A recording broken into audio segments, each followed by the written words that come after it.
we're back. So we don't have constantly ourselves echoing in our heads anymore. That was the mechanic from the last set, echo. We didn't want to have echo in this set. I think it was a little bit of magnetic interference with the headphones. It was a problem. But we got things figured out now, so we can get things back on track. And so about the sort of overall theme of the Boomsday project, it's really about mad science, right? Yeah, it's all about science. We're taking all the different types. So we've got gloop science in the Druid lab. That's biology. Or rogues are messing with chemistry and poisons and all sorts of crazy gases.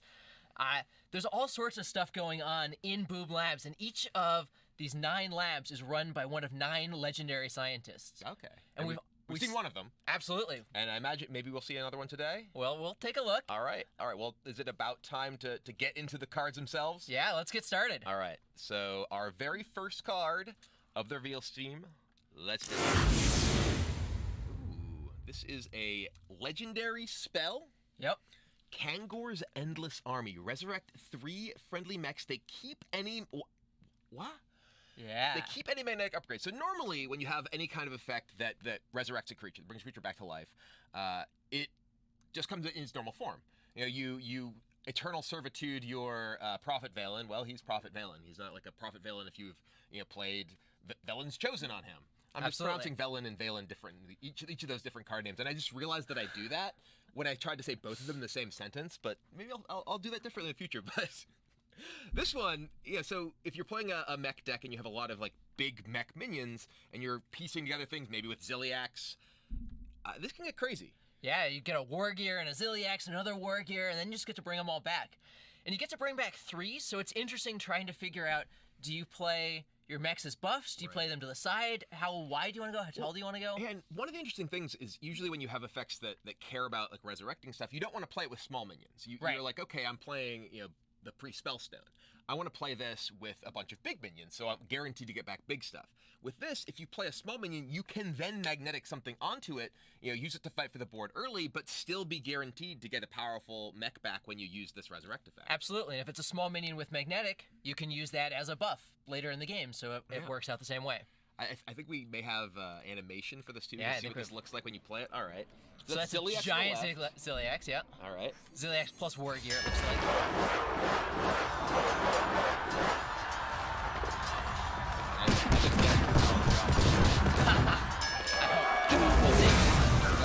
As long as we don't burn it. Surrender imminent. Too soon. It's like a year ago, but still too soon. All right. Oh, that was a brawl. Now we have Endless Armor, though. We got to cast it, don't we? I hope so. Or do we just brawl the board? This is the same animation, I think. This is still the brawl happening. We're just going to brawl it. We're just going to keep fighting. I mean, the brawl animation is sweet. It is. It's true. We're just going to keep rewatching it. See, a mech wins the brawl. Then we got a dinosaur. Surrender imminent. Surrender. I like the attack sound. Iron Hatchling. And then... Our turn. No, oh! Alright. There it is, okay. There it is. We made it. We're going to cast it, alright. So we're going to resurrect 3 friendly mechs, keep any magnetic, rather.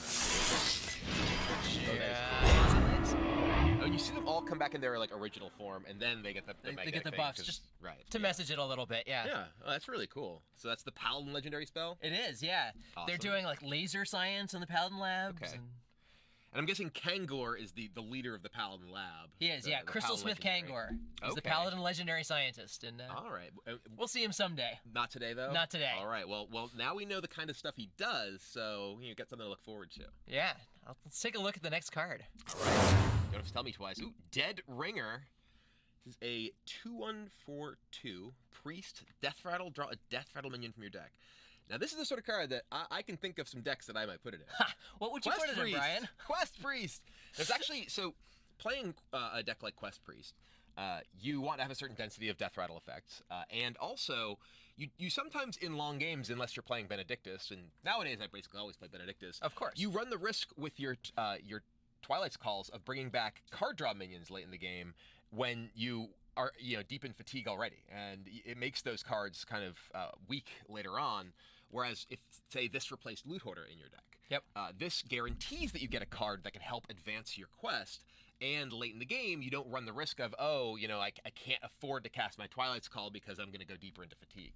Yep, absolutely. And if you want both of them, you can play Loot Hoarder and Deadringer. Right, even more of them, right. It gives you additional copies of those cheap Death Rattles to play for that. You also could play this in, not necessarily a quest deck, but a deck that cares about having particular Death Rattle minions. Say you're playing, a deck that wants to be a Coffin Crasher deck, for instance. Sure, yeah. You're playing a Coffin Crasher deck, and you play, a couple of these to ensure that you get your Coffin Crashers and your Obsidian Statues or other, gigantic Death Rattle minions, so that you don't worry about not having some piece of your combo there. You just hope your Coffin Crasher doesn't pull out your Deadringers. You got to play it first. Right, You of got course. to plan ahead. It costs 2. So the problem with Coffin Crash in a lot of cases is when you have like mid-sized stuff. Yeah. It's difficult to find a place to play. You want to have like these plus Coffin Crashers plus gigantic Death Rattle minions is kind of a perfect sequence because you can ensure you have each of the pieces of your combo, and this is cheap enough that you can play it and get it in your hands. So you're guaranteed to get a big thing with your Coffin Crasher. Yep, absolutely. Good with Twilight's Call. It's pretty interesting. Yeah, it's a very, very cool card. So is there like a Death Rattle theme, for Priest in the set in addition, or is this kind of a one-of? A little bit. There's a little bit of a Death Rattle theme. Priests are really about cloning in this expansion. Cloning. Okay, so like Mirage Collar type stuff. A little bit of Mirage Collar, a little bit of like Faceless Manipulator type thing. Interesting. When you look at What's their lab called? The Cloning Lab. Oh, That's a run by. little on the nose, don't you think? Well, it's run by the Master Cloner. Okay, got it. All right, interesting. Well, I have some guesses as to what he might do. Ah. I've already seen, what was it, Herald Village? Yeah. A bunch of cloning effects, too. So it's definitely something that priests do. Yeah, absolutely. All right, very Let's take a look at the next one. All right, let's do it. Reckless Experimenter. So this is another Death Rattle theme card. Yep. Death Rattle minions you play cost 3 less, but die at the end of the turn. Oh, interesting. Huh. So this is the sort of card that you want to play with cards that have a powerful Death Rattle effect. So this only counts things that you play, not things that are put into play that are summoned. Yep. So Coffin Crasher. I was gonna say we got more Coffin Crasher cards right here. If you Sure. want. Cube. Yes. Ooh, Cube. Wow. Okay. I've actually played a lot of Priest decks that have felt like they kind of wanted to play Carnivorous Cube, but Priest not having a way to activate its own Carnivorous Cube always felt a little awkward. Yep. Because you'd play your cube and they get silenced, and that would Yep. feel sad. Whereas this, Or turn into a chicken. Or turn into a chicken. There you go. So yeah, this is pretty interesting, and it's going to allow you to potentially like cycle through stuff, like we saw with was Deadringer, was the name of the card. Yeah, you could potentially play like that into that gets you another one, which gets you a Loot Hoarder, which gets you a Loot Hoarder, which gets you Yeah, absolutely. These die at end of turn, so you have to. Oh, okay, right. End of It's turn, not right. immediate, I was yeah, thinking immediate initially, and I was like, boom, chain through all. Yeah, this, yeah. but- Okay, so yeah, there's less opportunity to chain it through things, but a lot of potential like neat things that you can do just to guarantee you're getting Death Rattle effects immediately. Yeah, absolutely. So if you play like Obsidian Statue and then cube it, the cube will die at end Yeah. turn and give you 2 totally clean Obsidian Statues. Oh yeah. Oh, that's and you can cast that with this combination, right? It actually adds up because it costs you 2 for the cube and 7 for the. Oh no, not 6 for it. Yeah. Yeah. Oh, okay. Wow. It's as if that were intended to Yeah, just you line know. up perfectly.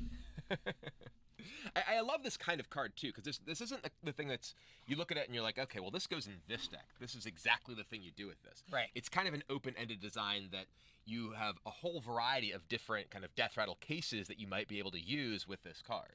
Yeah, there's a lot of that in the Boomsday project. It's one of the things I really like is that there's these cards that are weird and experimental and you're not exactly sure how to combine them together. It's kind of like science. It's just a bunch of Exactly. weird experimental stuff. You want to figure out ways to combine different things to get different results. Exactly. Oh. Well, I'm definitely excited to experiment with the Experimenter because it certainly seems it can do some really interesting things. Yeah, she's really cool. She's a lot of fun. All right, well, let's see what else could be fun. The next card, huh? Faithful Lumi. So 1-cost, 1/1 mech. Battlecry, give a friendly mech +1/+1. So is this like kind of in the Snow Flipper Penguin like vein of you got to have some tiny cute minion that you reveal? Yeah, this card's adorable. This was like very early concepting was what are the cute things that Dr. Boom has around? And Faithful Lumi was this is It's like the a little cute light thing. bulb. Apparently the light bulb turned off. There he is. He's back. There it is. But keeps coming at us. Yeah, it's the cute, adorable thing, and There's like thousands of these in Boom Labs, and they're just running around helping out all the other mechs. They're Dr. Boom's little assistants. Okay, but they don't seem nearly as nefarious as Dr. Boom. They seem, No, kind they're- of friendly and helpful. They just light the way for you. Exactly, and they give your mechs bonuses. And I mean, frankly, this can also be a reasonable card to put into a mech focused deck. Absolutely, it's like a 1 mana 2/2. Yeah, and it can work. It can. It can't work in itself though. It can't. No. 'Cause it's a battle cry effect, not in the board yet. Yep. But it's obviously like it's not quite in Rockpool Hunter level of Sure. power in terms of synergy, but can definitely add up. Yeah, you can help out. But mostly cute, I would say. Mostly cute. All right. Well, I don't know if the next one's cute at all. Omega Agent. So this is an Omega card.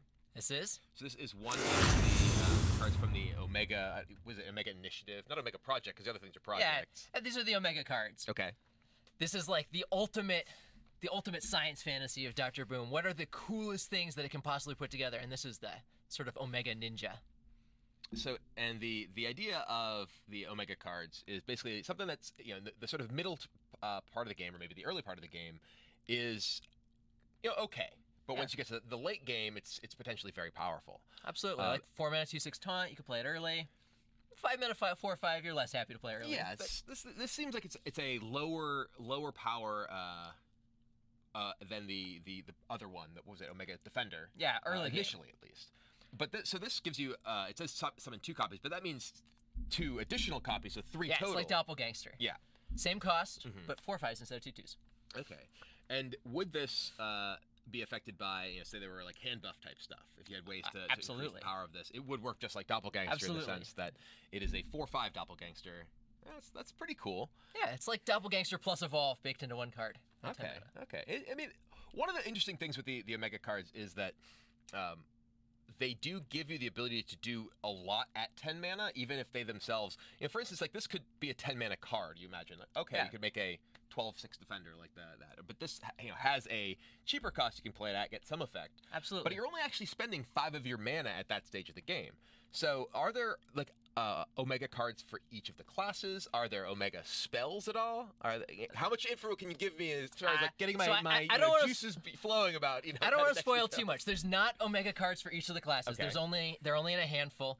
Druid, for example, does not have an Omega card. Weird. Why?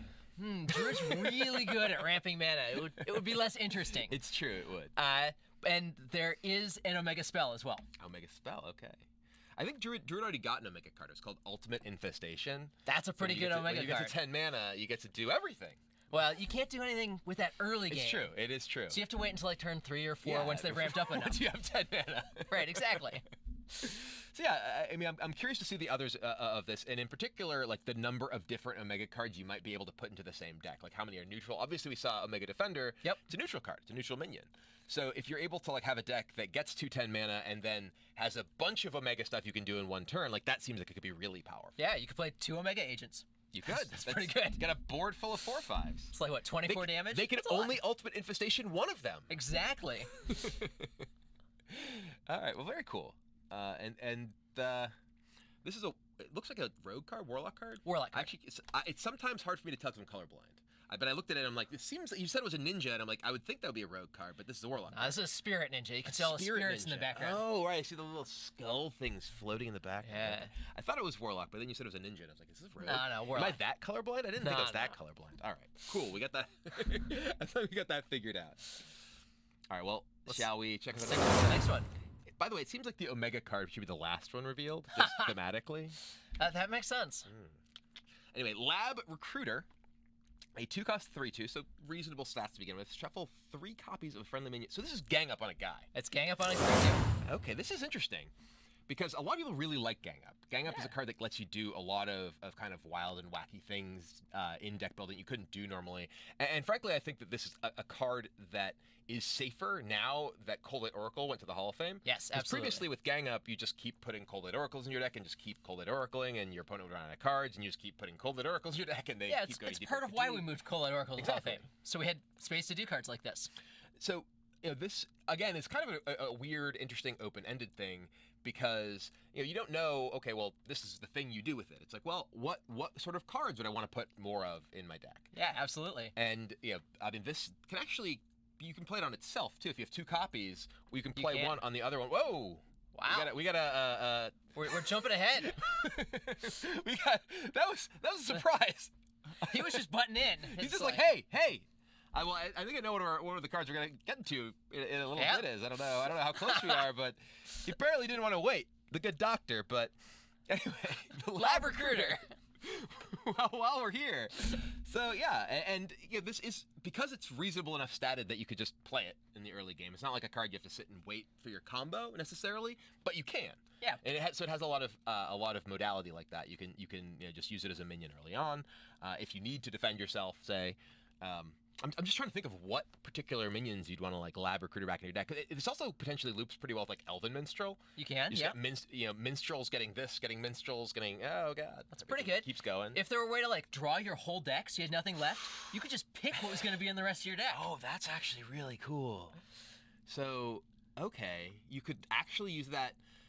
You could use the unstable element to empty your deck, and then use Lab Recruiter to ensure that you're just drawing a particular minion for the rest of the game, or the rest of your game. Oh, wow. So just to clarify, Myra's Unstable Element is the rogue legendary spell. That's a 5-mana spell that draws the rest of your deck. Yeah. Oh, okay. Wow. That's the. I mean, and that's exactly what we're talking about. There's these kind of pieces of various experiments. It's like I don't know what I want to do with this, but I know that there's crazy things you can do with this. Yeah, it'll be fun going through reveal season as we see new cards. You can look back and say, "Oh, I bet this pieces together here." Well, it's funny because I remember thinking the same thing about Master Oakheart when that was first revealed. Yeah. I'm like, I don't know what you do with this, but this does some powerful things, and then it did really, really powerful some really powerful things. Well, it's particularly funny because I remember when we got Dragon Hatcher as a reveal card for what's that? Was that was Kobolds, yeah. And when we revealed it, we're like, well, I don't know, it's a 9-cost 2/4, gets you a dragon, but it turns out it being a 2-power minion really helps give it combo potential with Master Oakheart. Lots of kind of stuff like that I've seen so far. It's like things that I don't know what I'm going to do with them, and it's difficult to evaluate without really knowing everything that's in the set, and frankly in future sets too. Yeah, for sure. So it's fun having these cards out there so that we can build on them in future sets and put in little pieces that work with them. One thing I wanted to call out before we move on is that this is it shuffles 3 copies of a friendly minion into your deck. So gang up, you can hit both players. Oh, right. Slightly It's different. true. Okay, yeah. So not strictly power creep. You rarely get would get your opponent's minions. With this one, sometimes you wanted to play it as a 2-mana 3/2, and you really didn't want to shuffle in for sure. Dire Mole or whatever. I don't want that. Right, exactly. So that's why we made it friendly minion. Okay, yeah, that makes a lot of sense. All right, well, I know we got another big exciting one coming. But I don't know if we're there yet. Okay, weaponized pinata. I love this art. Death rattle add a random legendary minion to your hand. Also, I love that art. That's hilarious. It is literally a pinata with like a jetpack and railguns. Yeah, that's the pinata you don't want to mess with. It's out there for revenge.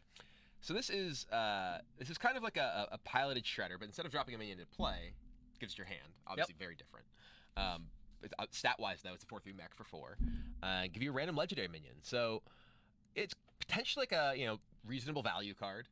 Yep. And obviously the huge range of stuff that this can get you. I always like this kind of effect because it creates really interesting kind of gameplay of, well, what do I do with this? Like, I got a King Mukla, or I got a Ixlid Fungal Lord or whatever, and it's like, now try and figure out how does the rest of my game plan adapt to this new tool that I have access to. My favorite to get is Emrys off of Bone Drake, in case you were curious. Oh, that's pretty awesome. Too. Temperous is great. Temperous and Emrys off of Bone Drake are like my favorite things in the world. I'm going to be excited to get either of them off of this too. Yeah, and this Just is a figure mech. out what do I do now. It works with all your magnetic stuff if you want to do shenanigans. In case you're curious, we get both Temperous and Emrys off of Bone Drakes. You win that game. And then you Emrys your Alexstrasza. It is big enough to just kill them immediately in your extra turn. But that's pretty great. Assuming you survive to get your extra turn. Oh yeah. That part's crucial. You can't die or be turned into a chicken. That might ruin That's also everything. bad. Yeah. But apparently, you got better. So it works out. Yeah. It just takes a little while, a couple weeks. So it's just it's a pinata, and you smash it, and you get a legendary minion. It's pretty fun. So I get a lot of feeling from this set that's pretty similar to Goblins versus Gnomes. Obviously there's mechs. Yep, and Dr. Boom. And Dr. Boom. And this is at least feels like a callback to Piloted Shredder in a way. If only like you get a random minion out of it. It's a 4/3 mech. Was that sort of an intentional thing when you came into this? This is Dr. Boom set kind of, and he was from Goblins vs. Gnomes. Like, was that a thing that was going on? Yeah, so we wanted to tie them together a bit. There's some callback cards in this expansion. Weaponized Pinata is not the strongest one, but there's a handful that are. Dr. Boom was from Goblins vs. Gnomes. Let's call back to his history. But the Boomsday project as a whole is really about science. The GVG was really about the science that explodes, and this is much broader. So we've got cloning and biology and chemistry and astronomy. There's all sorts of cool stuff going on. Very cool. All right, well, I think we got more. We got more. Let's move on. Let's move on. Oh, we got. Oh, is there a new card in here? Demonic Project. Each player transforms a random minion in their hand to a demon. Whoa. All right. Do we have the big card reveal for that? There it is. There it is. Demonic Project. Each player transforms. Whoa. Okay, so this is interesting at a number of levels. This is kind of a Dirty Rat type card, right? It's very much a Dirty Rat card. This is a card that if your opponent, say, is playing Shutterwalk Shaman, for example, let's just say, and they have a Shutterwalk in their hand, you can play this, and maybe that Shutterwalk is no longer a Shutterwalk. It's now something it's a Pit else. Lord. Now it's a Void Lord. Now it's a, imp of some kind. Huh. So I know that a lot of players were pretty afraid of Flabidinous Floop. By the way, I love those names. So that was one thing that Froden and I were talking about, is like, how crazy is casting going to be like, when we're talking about, he just needs to draw his Flabidinous Floop. That's going to be great. I'm looking forward to it, but at the same time, I'm going to need to learn these names well enough that I don't trip over them as I'm speaking, because they're all names that you will trip over when you're speaking. It's like, he's looking to find Myra's Unstable Element, but can he find Kangor's whatever army? Endless army. There's just so much stuff there. But this card, clearly it gives you some potential to interact with, say, Skull of the Minari. Yep. You can potentially give yourself additional demons to put into play with that, but it feels like more than anything, this gives you some form of interaction against minions in your opponent's hand. Yep. If you want to take down Floop, if you want to take down Shutterwalk, Master Oakhart you mentioned earlier, Hadronax, pretty good against all those things. And clearly, this is a card that is at its best against decks that have a relatively limited number of minions in them. So Malagos decks, for instance, typically don't have a ton of minions in their hand. They're really spell heavy. So if you're able to Demonic Project their Malagos, it really screws them up. I mean, we do see a lot of the Malagos decks right now winning without Malagos. You can still win the game outside of that, but because of cards like this, similar to Dirty Rat, you need to kind of have a plan B for any deck like that. It makes those late game plans that are very, very centered around exactly one minion much riskier, much more dangerous. It is specifically a Warlock card, right? So, it is. It's not a card that can go into every deck that's looking for that kind of tool like Dirty Rat was, but it is something that can give you a way to interact with things that otherwise you really didn't have any way to mess with before. It's also a weird take on the project cycle. The projects are all things that help both you and your opponent. It's a little bit iffy as to whether or not turning their minion into a demon does something, the same thing. It is so much. But Warlocks are trying to help out. Yeah, that's their thing. Warlocks, they're just turning into demons. Really magnanimous. They're just trying to help everyone out. So they're just so generous. Can you play this if you have no minions in your hand? You can. Okay. If you didn't want an extra demon, then yeah. And if you play it and your opponent has no minion, you just don't see the animation. Yep. It'll just be yours. It'll go out, turn into a demon. And you always will see the card that we saw there. We saw the card that was revealed, so I hit Malagos, I hit Shutterwalk, I hit, Yep, and you know what goes Toad. back into their hand too. So they got a Succubus, they got a Pit Lord, or they got a Void Lord, and I've got to play around that now. Yeah. And I like that this gives both players a way to kind of try to play with or around it, because the opponent, knowing that you're playing Warlock and this is a card that could be in your deck, maybe I'll hold my extra Manatide Totem, maybe I'll hold my extra whatever minion that I don't necessarily need for my full-on combo. Maybe you end up seeing some of the Malagos lists that now often are super spell heavy and very minion-like. Maybe they go to the Oaken Summons Ironwood Golem route, so they can hold Ironwood Golem in their hand to protect themselves from Demonic Project if this becomes popular. A lot like Dirty Rat, right? Where you would hold extra minions and be careful about it. There's a very similar dynamic, but obviously plays out in a different way. There's no like, well, I'll Dirty Rat you, and they're like, oh, I just put Velen into play on turn 3. It's like, oh, Right. I didn't really think that through. I was trying to hit your Raza before you could play it and get your hero power Right. upgraded. But Turn 2 Antonitis. Sometimes it's pretty bad. that's happened to me before too. Yes, absolutely. All right, well, we can see the animation one more time, I think. So, Demonic Project. Boom. I feel like we came out ahead in that one. I think that worked out We pretty got a well Void for Lord, us. take the Succubus. Extraordinary. I would agree, Gul'dan. That was extraordinary. All right. Oh, next card is Unexpected Results. 4-cost spell. Summon 2 random 2-cost minions. Whoa, improved by spell damage. Yep. Okay, what does that mean? What do I get 3? Do I get 3-cost minions? So generally when we have these cards that get upgraded, it's the digit that gets upgraded. That makes sense. So because that way we can show it, right? So it'll have the stars and say like summon 2 random 6-cost minions. Okay. Or if you got Malygos out, Huh. summon 2 random 7-cost minions. Yeah, that's really interesting. So, what's the idea behind making these cards that are affected by spell damage that aren't damaging spells? Like this is, I think, the first that we've seen that does this, right? It is, yeah. So it's a way to convert spell damage into something else, into board presence or some other effect that you can do with spell damage that isn't just, I make my opponent dead. Maybe you can turn spell damage into AoE or spell damage into minions. The problem we've had historically with spell damage is that you play a couple spell damage minions, you play A bunch of spells that do damage. a bunch of very cheap spells that do Yeah, damage, and then exactly. your opponent's dead.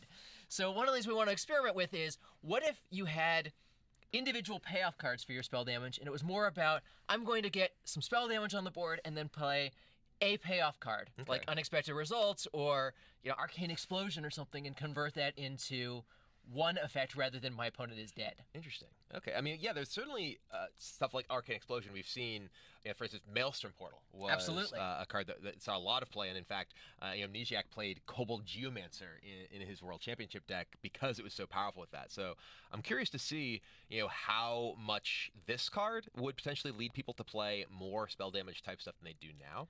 I mean, obviously, this is a card that could easily put into a deck with Bloodmage Stalnos, because Bloodmage Stalnos pretty easily goes into it's pretty most good. decks that have damaging spells. But I mean, I'm trying to think like, will we see more spell damage stuff in this set to help? I think there's a good facilitate chance. This? I would guess. I think this card has a good chance of getting some support in this set. But and is this the only card that does this sort of thing that scales off spell damage in a non-damaging way, or are there more of this too? It is. It's the only Okay. card that's like that. Interesting. Well, you could definitely imagine building a deck with this, and like you mentioned, Arcane Explosion, another card that scales very well. Like AoEs always tend to scale really well. I've always been kind of confused why like Greater Arcane Missiles and Arcane Missiles scale differently. I know that Arcane Missiles can't just scale like every single one does too, because then it just like They multiplies. both fire extra missiles, right? No, Greater Arcane sends Missiles, 3, the missiles 4 damage, deal right? You're more, right.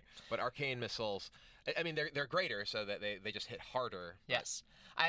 In part, it's the digit thing. Yeah. Right? When you write out Greater Arcane Missiles, it says fire 3 things that deal 3 damage each, and so that's the easier thing to increment. I've actually, yeah, that makes a lot of sense. I've never really parsed it that way, but that's an easy way to read the card and know, like, it's the thing with the actual numerical value that's affected by something that Yes. affects numerical values. Got it. Learn something new every day. It just makes it easier to from a display chicken. it too, right? Yeah. All right. Well, very cool. And I think this may be unexpected results, but I think we can expect what we're going to see as the next card. I think this is our last card. Kind of had a little cameo earlier. So, Dr. Boom Mad Genius. This is a warrior hero card. For the rest of the game, your mechs have rush. He gives you 7 armor. That's the first hero we've seen give It has 7 mana, 7 armor. It had to be that way. It's very good. Fair enough. Fair enough. It had to be that way. Okay, so before we look at what else Dr. Boom does, I want to talk a little bit about hero cards in general, because this is the second set now that we've had one hero card. I imagine this is the only one in this set? This or is the there only not? one. Okay, and we had Hagatha in the previous set. We did, yeah. Who, by the way, I think is great. Hagatha's a ton of fun to play with. Agatha's super awesome. So what's the sort of general philosophy behind hero cards? Because obviously they were introduced as a Death Knights, and now we're seeing them kind of paired out more infrequently and giving them, not to every class, but just to one in each of these sets. Hero cards are a great way to communicate, this is the cool character in this expansion. This is the thing that the expansion is built around. It's Hagatha's Witchwood. It's Dr. Boom's Laboratories. And so when we make hero cards, they can communicate very obviously, this is the central character. Care about this guy. This guy's really special. The gameplay is also great. Death Knights have been some of our most popular cards. People absolutely love them. Hagatha's a lot of fun. Dr. Boom is my second favorite card in the set. He's Your second insanely favorite. cool. What's your favorite? Whizbang. Whizbang Okay. is the most wonderful card in the expansion. We'll talk a little bit more about that. I know people are waiting to see what this card does. We won't stand in the way of them any further. So let's see more of Dr. Boom, Mad Genius. Right. Big red button. Wait. I'm so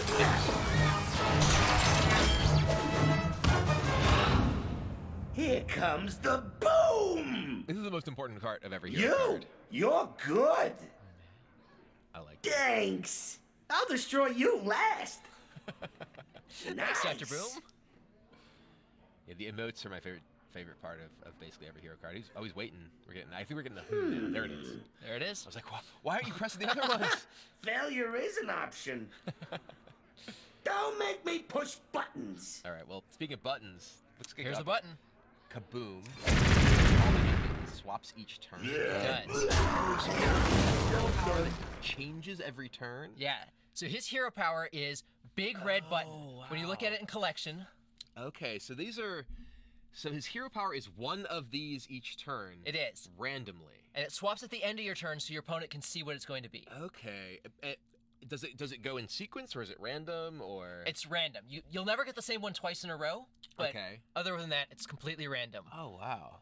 And the idea is that he's got this giant mech suit. Mm-hmm. He doesn't really understand how it works. He just has one big red button. And he just mashes it every turn. That's awesome. And so sometimes it's got a blast shield and you get 7 armor, and sometimes it's a zap cannon does 3 damage. So this is interesting because one of the things about hero cards and hero powers in general is that they can often lead to the game being about one thing once Yes. that they happen. Like for instance, with Jaina or Gul'dan or Rexxar, once you get to the point where someone has played their Death Knight, played their hero, it's like, okay, this is what the game is about now. But with Dr. Boom, it's still variable. These are all clearly powerful, but the gameplay from the point that you play Dr. Boom is a lot more variable than the gameplay from the point. I wouldn't say Rexxar because Rexxar is always weird, but say Jaina. It's Exactly, like, okay, yeah. there's gonna be things are gonna be dying. There's gonna be water elementals coming. Gul'dan is eating your stuff. Dr. Boom though, it's like who knows what's gonna happen. Exactly. There's a lot of chaos, and there's a little bit more of a game afterwards. It's not just you're fighting against water elementals and a lot of lifesteal for the rest of the game. There's who knows exactly what's going to happen. It's a little bit different every time, and so you get a lot of different stuff. And some of these even have a little bit of variance within that. Right. Right. You discover a mech. There's a bunch of different mechs you can get. And worth noting that he has your mechs gaining rush for the rest of the game, so Yes. that becomes particularly powerful that you're discovering mechs and then you can immediately use them for removal. Yes. It's one of the things with Death Rattle mechs, for example. Right. So with Rexxar, for instance, you'd be like, okay, I really hope I'm getting vicious Scalehide on every single thing that I stitch together because I really need to stay alive. He can automatically have all the mechs that you draw from your deck. You'd probably want to play this in a deck that has mechs to take advantage of that. Because I imagine sure. that feels like a powerful part of his ability. For sure, yeah. Giving all your mechs rush is great. There's a lot of pretty powerful mechs out there. Right. And so, but you don't just necessarily have a mech you're getting every single turn with this. You need to have mechs in your deck to begin with in order to take advantage of that, unless you get the delivery drone ability as part of your hero power. Micro Squad too. Those Oh, yeah. 1/1 microbots also have rush. Oh, right. Yeah. Okay. Which makes it way more powerful than it looks. Yeah, when I first saw that, I'm like, 3/1/1's okay, but 3/1/1s that all have rush, that is very powerful. Okay. It's a little bit like Zap Cannon, but you can split the damage up, assuming you don't want to go face. Got it. Okay, very cool. So, I mean, obviously, you mentioned that Dr. Boom, kind of the hero / villain of the set, the iconic character in the set. What was the outside of like he was such a big part of at least the metagame in Goblins vs. Gnomes. Like, what got you all to the point that you wanted to make an entire set around him and then make this card? It actually went the other way a little bit. We had a set that was going to be about science. We wanted to have giant robots punching each other, and we Love did. that, yeah. And so the question was, who's the character that makes the most sense? Where do we actually put a science set? The Netherstorm made a lot of sense. There's a lot of science going on there in World of Warcraft. And Dr. Boom made sense as the central character. He's going to have a crazy science lab. That does make a lot of sense, yeah. And so Dr. Boom's cool in that he's one of those characters that the Hearthstone community really created. Right. More than Hearthstone as a game or World of Warcraft, the Hearthstone community got so invested in Dr. Boom that it's fun bringing him back. Well, it's particularly funny because, as someone who played a lot of World of Warcraft back in the day, Dr. Boom in World of Warcraft is basically primarily known as a target dummy because the quests he basically couldn't die at infinite hit points. You could like test your DPS on Dr. Boom like standing at afar, and he has come a long way since then as you can see. He's not a target dummy anymore. All right, well, so that's all the cards we have to reveal. It is. So are there any ones that we talked about? Let's go back over the cards. In case people missed the beginning of the stream, we did, as we mentioned, have a little bit of technical issues at the start of the stream. So let's just go through all the cards one more time. So let's start with Kangor's Endless Army. With this is we're gonna see the brawl animation yet again. Hey, brawl's awesome. It is. But yeah, this is the Paladin legendary spell, and it brings back 3 of your mechs that died this game, and you get to keep them magnetic cards. You need to be playing a mech. Surrender imminent. So, Or at least have Zilliax in your deck. sure. So my understanding is that the mech sort of tribe, like as far as classes that will get mech-focused cards, is primarily in Paladin, Warrior, and Hunter. It is. Is that correct? Yep, those are the 3 classes that are focused around mechs. And so Dr. Boom is a legendary card that makes your mechs a lot better. Paladin has Kangor's Endless Army that makes your mechs a lot better. And Hunter has some good magnetic minions and some other cards that play well with mechs. The spider drone? Is it? Spider Bomb, Spider yeah. Bomb, okay. And there is Kangor's Endless Army, the first card we saw. And then go through the rest. Deadringer, we talked about this a little bit, potentially a powerful card for any kind of combo-based Death Rattle deck, whether a, what was it, Corpse, like, I'm forgetting the name. Coffin Crasher? Coffin Crasher. I was like, it's not Corpse Crasher. No, Coffin Corpse Crasher. Yeah. Coffin Crasher or Quest Priest. I'm definitely going to be trying this out in Quest Priest for sure. Help you, get to your quest fulfillment and not risk the fatigue later on. But let's keep going. I think we had Reckless Experimenter, another really interesting potential Death Rattle like combo-ish card. Play well together. Right, well, but I also think it's a little bit less straightforward. I think with the other one, it's like, okay, I always want to be able to either have a deck that wants lots of Death Rattles or wants specific Death Rattles. This is like, I need cards that want to die, which Death Rattle cards do, but not all of them, not necessarily in this way. But right. as you mentioned, this is a Carnivorous Cube dream. I remember when Carnivorous Cube was first revealed, and I remember thinking, it's like, this card is so cool, could do so many things. Well, it turns out we were right. There's a lot of stuff you can do with that card. It doesn't tend to just kill people in like turn 6 anymore, Yes. off of Skull of Illuminari and Lackey and whatever. Tomb Guard shenanigans and yeah. We've reined that in a little bit, but then we had this cute one, yes. Faithful Lumi. This is the Snow Flipper Penguinish. Is that really just a goal every set? It's like, what's the cute thing? I think it's important to have cute things in Hearthstone. Hearthstone's a fun and silly game, and having Snow Flipper Penguins or Faithful Lumis helps define the expansions. I don't know that I'd feel as bad killing this. Feral Gibberers. Yeah, Feral Gibber.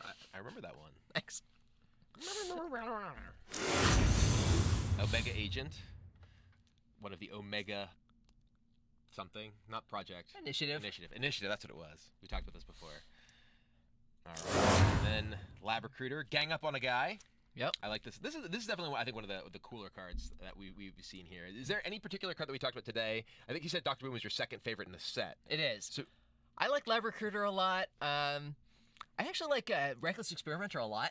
I really love those kind of open-ended, weird build-around cards that you're not sure exactly what you're going to do with it. Like, Cube is one of my favorite cards because you can do so many weird things with it. And Experimenter, I think, is awesome. I love Weaponized Pinata, too. Just like the fantasy. Here it is. Yeah, I mean, this is kind of scary. Like, there's just someone in the pinata? That seems dangerous. Like, I don't want to be, like, invited to Dr. Boom's kid's birthday party because you don't know what's going to happen to you. Right? I mean, pinatas get revenge. You could just be in the pinata. Yeah, you pop it open, there's a legendary minion inside. Yeah. And then I like the existence of this card, the Demonic Project. Is there anything else like this in the set that may give that sort of interaction, or is this kind of the mess with your opponent's minion-based combo type card that exists in the set? I think this is the most Direct mess with your minion-based combo card in the set. And it's pretty direct. That's what it does. Well, yeah, it is. I mean, as someone who loves to play, say, controlling mage decks, controlling priest decks, I don't get to play with this in those decks, but I do like that it exists, and it makes people think about things in sort of different context. It does a healthy thing for the game, having that kind of interaction. Unexpected results. I'm still, I don't know. I mean, it's aptly named. I don't know what to think about this. I don't know where this goes exactly, but it's definitely an interesting card, and I like the idea of taking an existing mechanic and expanding on what it does, not just like, oh well, what are the ways you can use spell damage? Like, what damaging spells are there. It's like, oh, this is something else that cares about that you maybe want to look at in a different way other than just blow your opponent up. Absolutely. I like trying out old mechanics in new ways, see exactly what the different versions of spell damage can look like. I think this is one of those cards that might get more interesting as the reveal season continues, too. All right, I'm looking forward to it. And then, last but not least, Dr. Boom. I'm suiting up. There we go. For the rest of the game, your mechs have rush, and of course the whole suite of possible hero powers from his mech suit that he just smashes his button and gets a different effect at each turn. I love that fantasy. Like, that's what's going on here. He's a great card. He's a lot of fun to play, and it's a cool story to tell. Very cool. Well, speaking of telling stories, are there any favorite stories of yours from the design of this set, whether from these cards or other cards? Or I know you mentioned your favorite card was, what is it? Whiz-Bang the Wonderful. Yeah. I have to say, I love the existence of that card. So for those of you who may not have seen it, Whiz-Bang the Wonderful is it's a 4/5 for 4, but it doesn't really matter that it's a 4/5 for 4. Not that much, no. Because it's just a card that replaces your deck with a random recipe deck. Yep, one of the 18 most recent deck recipes. So it's not going to give you one of the basic deck recipes. It's just going to do the ones from the expansions. Right. And we've actually retooled some of the Witchwood ones for the Boomsday project just so that there's some cool stuff going on. And I think that's particularly awesome because if you're a newer player, you're like, oh, I don't have that many cards, I don't have a chance to play all these decks. I see these recipes, I can't build them. It's like, well, you just get this one card, and it gives you access to so many different play experiences. They may not be top tier metagame decks. You're not necessarily going to take them to Legend, though. I'm sure people will try. There's some pretty good decks in there, so we'll see how that goes. I'm excited to play it to Legend. I'm excited to watch people on stream play it to Legend. I'm sure people will be making the attempt at least. Exactly. Yeah. I think that's going to be a lot of fun. It's great if you're the type of player who doesn't really like building decks, but you want to experience a bunch of different stuff, and you can just go out there and there's 18 different things to try out. That's a pretty good variety. And just, I imagine he doesn't appear in Arena. He does not. Okay. No. No. It's like, I drafted a pretty good, I remember Prince Malchezaar. I was like, oh, you just draft Prince Malchezaar and you have all these powerful cards. But this is you literally just have a constructed deck.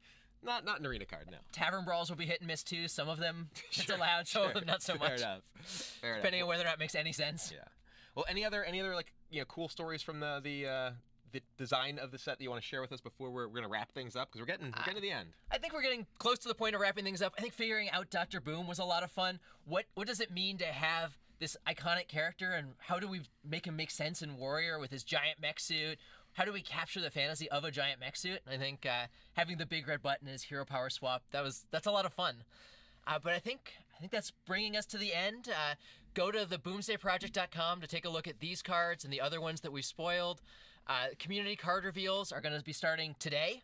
There's going to be stuff going on tonight. And you're actually going to be guesting on our show, Omnistone, tomorrow. We have a card reveal tomorrow at noon. And I think you're going to be coming to hang out and talk with us again then. I will. That should be a lot of fun. Now that you're not a chicken, it'll be a lot easier to communicate. Yeah, we're not going to have any technical difficulties at the start. It should go a lot more smoothly. So the Boomsday Project is coming out August 7th. I'm incredibly excited about it. It's going to be a lot of fun. Tune in for the final card reveal stream. That's going to be August 1st with Day9 and Mike Donay. That should be pretty awesome. There's some good stuff we're saving for that. And you can pre-order and get your Mechager access. Absolutely. You can do that both in client and also at the website at theboomsdayproject.com. Cool. All right, well, I think that's all we have today. So thank you all very much for watching. Thanks to the technical team who was able to get Peter out of chicken form. That was really important to me. Today. Yeah, that was going to be really difficult if you weren't. But anyway, thank you all very much for watching. Looking forward to the Boomsday Project coming out soon. Thank you.